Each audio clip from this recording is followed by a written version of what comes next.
আসসালামু আলাইকুম, কেমন আছো সবাই? আশা করছি ভালো আছে। আল্লাহর রহমতে আমিও ভালো আছি, আলহামদুলিল্লাহ। চলো আজকে খিচুড়ি বানাই। তো খিচুড়ির লেগে মুসুরের ডাল আর পোলাওয়ের চাল আমি ভিজাই সুন্দর করে ধুয়ে লইছি, সাইকেল লইছি। তো পেঁয়াজও কেটে লইছি, কাঁচামরিচও কেটে লইছি। তো এর মধ্যে তেল দিয়ে দিলাম কুকারের মধ্যে। কুকারও বানাই ঝটপট একেবারে 10 মিনিটের ভিতরে রান্না শেষ। সময়ও বাঁচায়াম, গ্যাসও বাঁচায়াম। তো এই যে দেখো সুন্দর করে পেঁয়াজটা বাজিয়ে লইছি। আমি রসুন আদা এটা কিচ্ছু দিছি না। তো কাঁচামরিচ আর চাউলগুলি সুন্দর করে দিয়ে দিলাম। চাউলে ডাইলে একদম সুন্দর করে দিয়ে সুন্দর করে বাজ্যালাম সুন্দর করে। এর মধ্যে আমি একটু ঘি দিয়েও বাজবাম, সুন্দর করে বাজ্যালাম। তো বাজা দেওয়ার পরে এখানে মশলাও দিয়ে দিই। মানে অত জটপট চুল দিবেন না, যা মানে বানায় তারি কুকারও দিয়ে বানাইলে। তো হলদির গুঁড়া, জিরার গুঁড়া, মরিচের গুঁড়া, স্বাদ মতো নিমখ দিয়ে আর একটু সময় বাজবাম। যত বাজা দেওয়া হবো ততই স্বাদের হইব।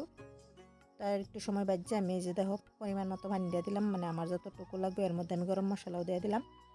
তো দিয়ে কুকারটা 2টা সিটি দিয়ে দিলাম, মানে সিদ্ধ হওয়া পর্যন্ত। তো কুকারটা সুন্দর করে আমি মানে সিটি দিয়ে লইছি। এই যে দেখো সুন্দর আমার খিচুড়ি একদম থুপথুপে খিচুড়ি হয়ে পড়ছে, না বোনা হয়েছে না পানিয়া হয়েছে। তো এরকম সুন্দর একটা খিচুড়ি, হেলদি খিচুড়ি। এই যে দেখো আমি নামাই লইছি, দেখো কত সুন্দর লাগতেছে, দারুণ হেলদি খিচুড়ি একদম।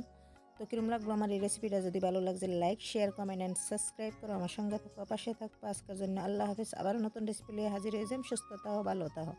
মানে এই রান্নাটা একদম গ্যাসও বাঁচবো, সময়ও বাঁচবো, ঝটপট হইয়াও যাব।